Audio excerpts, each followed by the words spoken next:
Welcome back to the Contractor Marketing Show. I'm your host, Matt Thibeau, and today we're sitting down with the man, the legend, George Walsh. How's it going, George? It's going good. Thanks for having me on. Yeah, man, I'm glad that we got to do this. I guess we can just jump right into things. So right now, whereabouts are you? Where are you located? I'm over here in St. John's, Newfoundland. Yeah, it's quite chilly over here. Yeah, no, I'm in Ottawa, and it's probably colder where you're at, I would probably say. But George is actually coming down to Ottawa soon, so we're going to be able to hang out, which is super cool. Yeah. But I just want to jump right into things, man. So for those of you who don't know, like George and I are working together. George is a super young, successful entrepreneur. He's got a successful painting business. So before we jump into kind of like your story and, you know, everything that we kind of have done, all the transformation you've gone through, real quick, let's just give kind of like a high level context overview of like, who are you, man? How'd you get into painting? And just take it away. Yeah. So I'm 22. Name is George Walsh. I started off like at the very beginning of things. My first job was actually a painter underneath a different owner of the company that I own now. And I kind of worked my way up. I went from painter to production manager the next year, and then the operator ended up leaving. So I ended up taking over the franchise. But yeah, it's mostly exterior work with what we do over here in Newfoundland. It's like we get terrible weather, a lot of rain. But you know, we take on all the exterior work.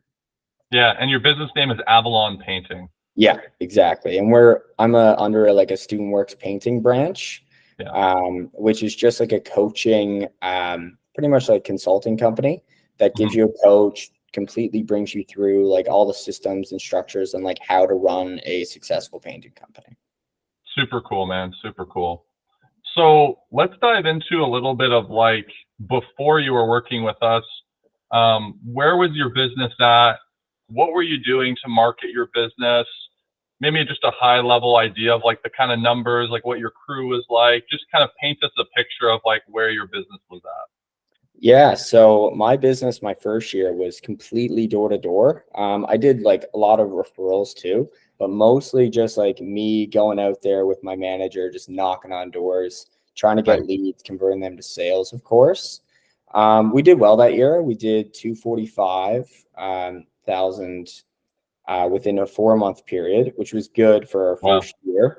And then obviously I worked with you our second year, and we pretty much just doubled everything, which was great. Yeah. So in that first year, you were doing door knocking, and you had one other guy, like your manager. Did you have, how many people were on your crew? Yeah, so I had one production manager that pretty much managed like everything. Other than sales, I was pretty mostly sales, and obviously I recruited all my painters. Yeah. We had 9 painters, all managed by Jared, who was my PM. And they were all great, but they weren't like, I definitely would have put more time into kind of like training them a little bit better. Like our second year was much more smooth because the guys had more experience. I ended up hiring more managers to take on more work as you guys were giving me a bunch of leads, so I could kind of keep up with that. Yeah. And so before you, like at that stage, before we met and stuff, like what were you doing for marketing besides the door to door? Like what was your online presence like?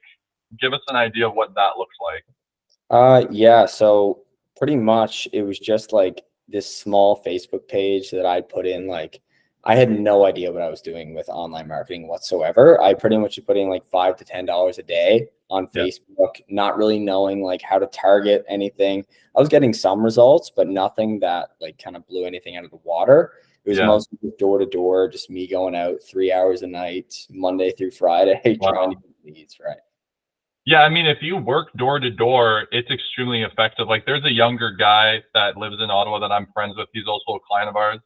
Yeah. And he's crushing it with door to door as well. You know, he's got a full team together. So what were kind of like the reasons why, okay, you're crushing it with door to door. You've got a simple online marketing presence, but what were some of the reasons of why you started thinking about like, okay, like marketing, maybe I should get into that? Like, what was kind of that, why not just scale the door to door and just go really into all that? I like one reason was I wanted to scale, and I did want to kind of travel throughout my summer and not be just door to door every single day, every night. Because if I wasn't doing that, then the business just wasn't going to run. Like my Yeah. guys would quit, they wouldn't have work. So, I took on you guys took me on as a client. You guys were bringing in many leads. I was kind of able to like focus, my like other time on recruiting and training my Yeah. employees and just hiring an extra manager to, manage everything that I necessarily didn't need to be there for. Just Yeah. gave me so much more time to actually do more estimates and do a little bit of traveling and kind of delegate my business more. I think a lot of contractors are listening to this right now and they're like, this guy's traveling while running a business. I think for a lot of guys, that would be like mind blowing to them. Yeah, no, last summer, like my first summer, I didn't do much travel. I took like a week off. It was just like craziness. But my second summer, just because I had so much time on my hands, I ended up traveling Europe for a whole month of production. And my managers pretty much took over. I actually ran into a problem where I just like wasn't having the time to call all these leads coming in. So I hired on a sales guy to be able to do those like 8-point calls and go to those estimates so I can kind of be, free while I'm on vacation, right? That's cool. So we'll get into like kind of the transition of marketing with us and kind of like what that transformation looked like. You don't have to name names, but just talk a little bit about like the experience of when you were working, you had like a first shot of working with a marketing company before. Yeah. I would, I don't want to talk bad or anything, but just kind of like paint a picture of like some of your frustrations a little bit with that first stint experience.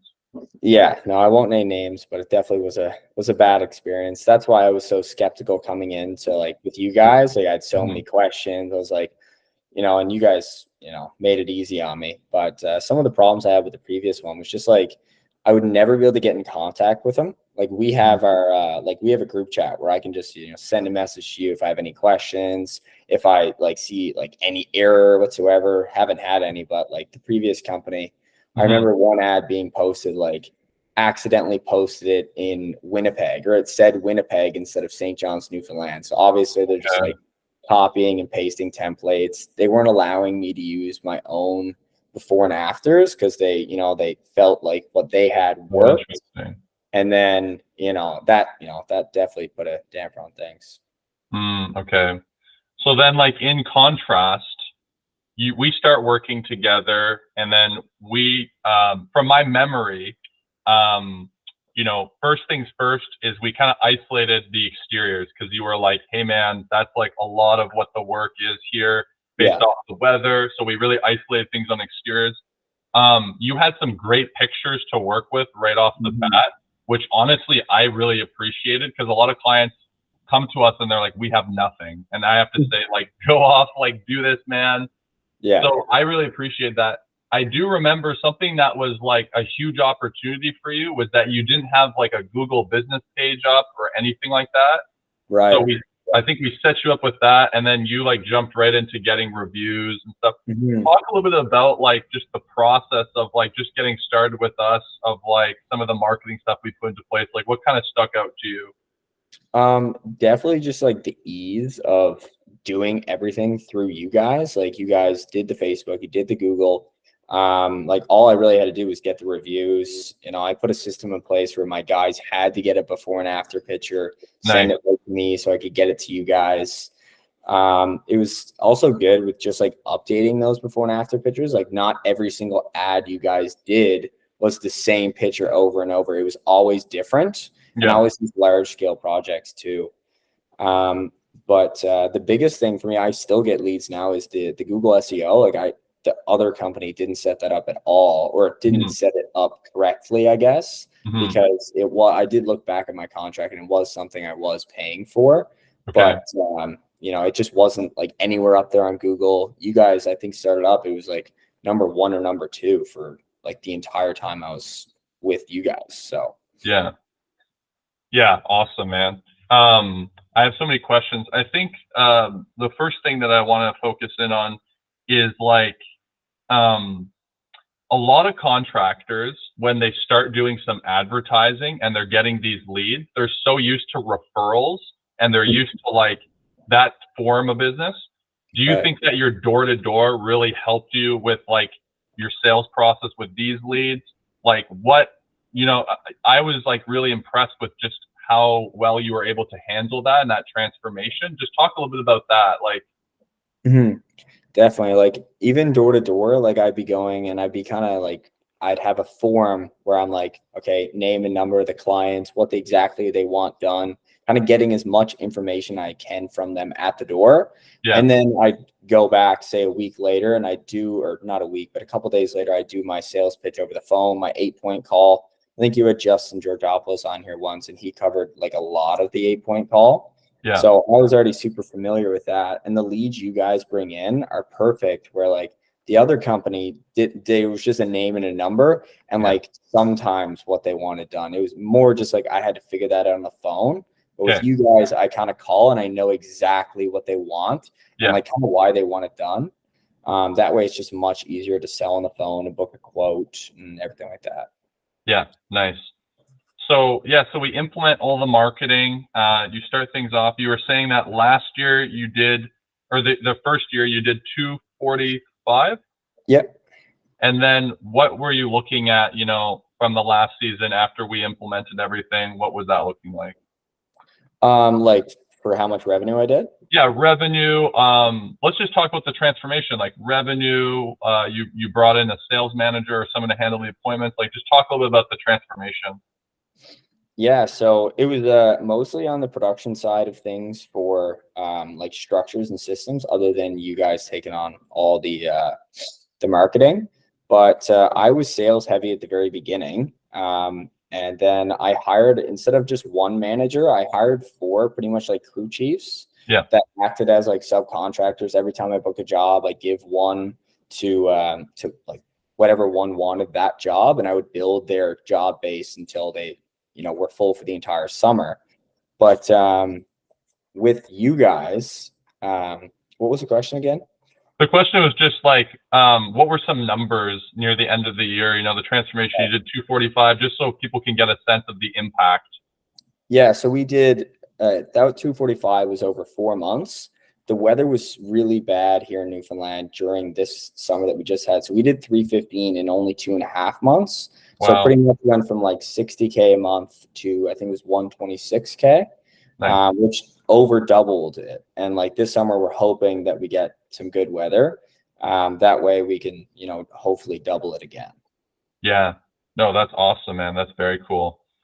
So what were some, like, during this growth period for you, what were some challenges that you encountered? You were talking about how like you had to hire someone to help out with some of the calls.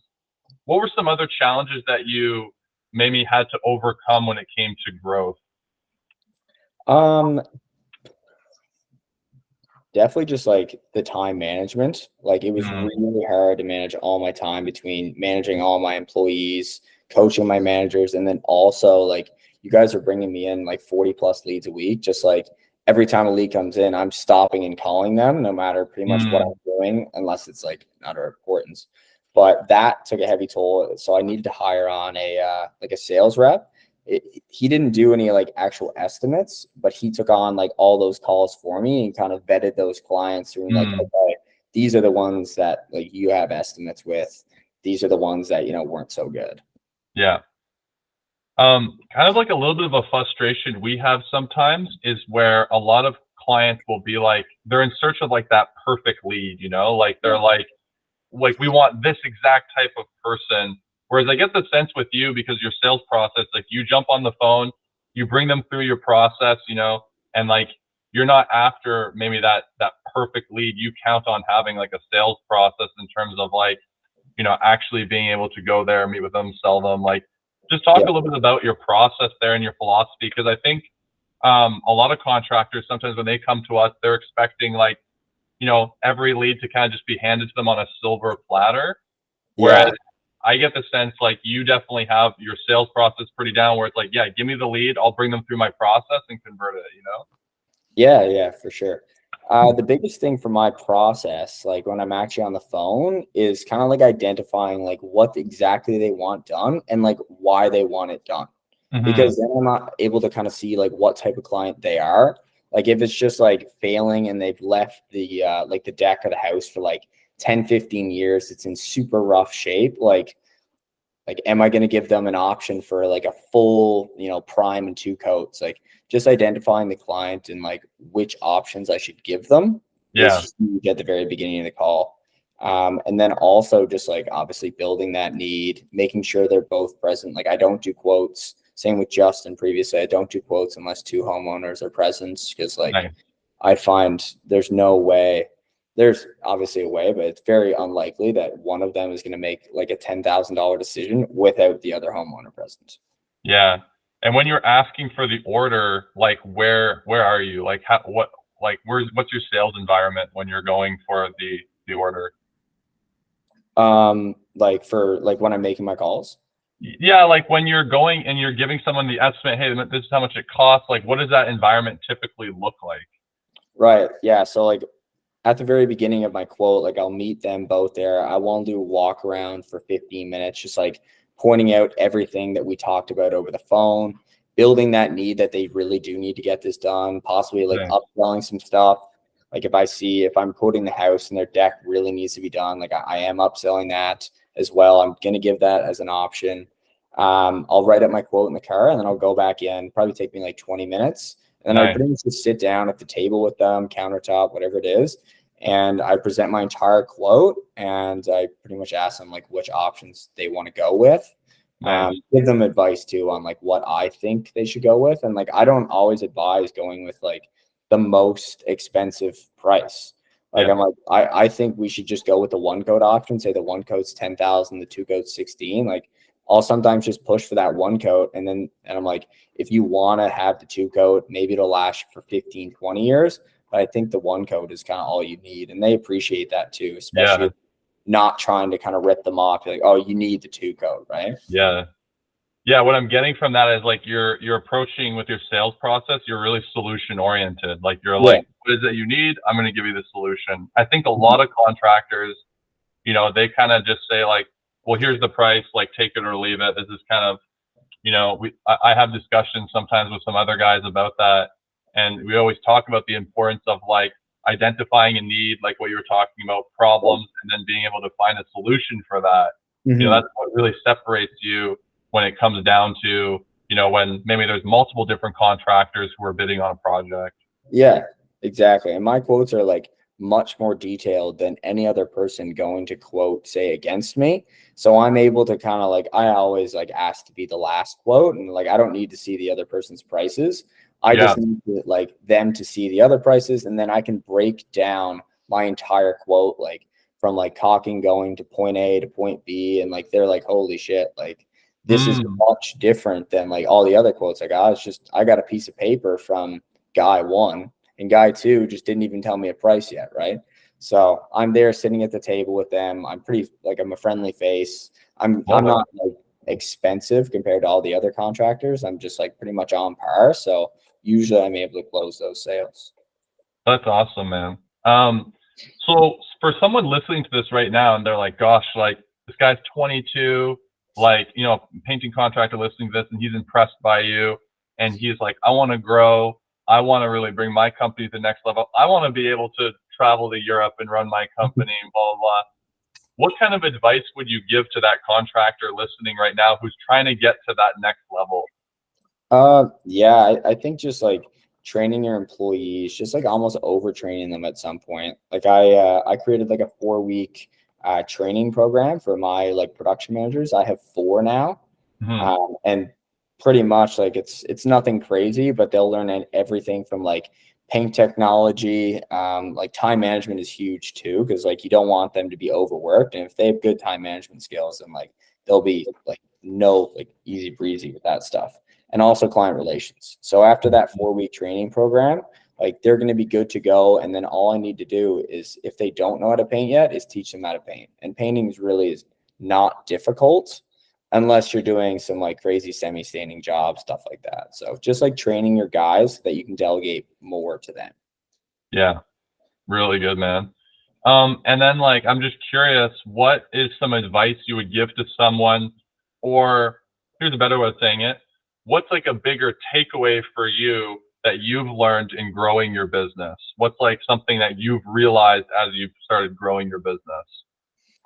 Um, I think just going back to like finding a solution for clients is huge. Mhm. Like just doing that instead of just giving them the biggest price possible and trying to sell them on that glorious two coat like $20,000 job. Like they appreciate the solution that like you're giving them, and they'll give you a really good review. You'll get more referrals from that, and just like building relationships with clients is huge. Like every Yeah. single client I like would be able to call, and they'd be able to give me like a good reference letter. Yeah. Love it, man. Yeah. And then And last that, question. Yeah. And then last question for you is like, what's the future look like for you, man? What's this year look like? 2024. Like, where do you really want to take this business? like I'm not sure, like obviously what the future holds. I'm always going to have my painting company here in Newfoundland. Yeah. Just like we have most of the market for the exterior right now, like Avalon Painting, like where the paint shops go to. So gonna keep this around, gonna try to keep scaling, kind of double our revenue from last year. Try to Nice. do over 600 this summer alone, just from May 1st to August 31st. So, if I can hit that goal, that'd be great. And then the year after, I'll obviously try to double it again, or maybe less. Love it. Let's do it, bro. So other than that, man, thanks for being on the show today. Really appreciate your time. You've been awesome to work with. So, super proud of you, bro. You're making it happen. And thanks for being on the show today. Appreciate it. Thanks for having me.